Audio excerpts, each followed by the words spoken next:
Hi everyone, so in this video I am making a set of 3 traditional leaded light fan lights for my client's bay window.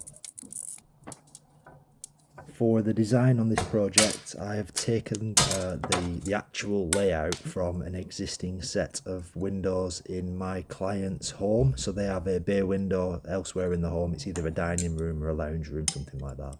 And I took that design, they sent me photographs, I took the design and made it fit the sizes required for this new set. Glass wise and textures wise, we've tried to tie it in obviously, but with a few little changes here and there. Obviously the glasses aren't available anymore that were used originally, so it's trying to tie in, but you know, with a couple of little changes here and there. You can see the original window in the end of this video. I show the original photograph that I was working with, and you can see that right at the end. Once I'd finished making this set of windows in my workshop, it was taken to the double glazing company for encapsulation. So this set were all encapsulated inside double glazed units, so essentially triple glazed before being fitted into the window frame.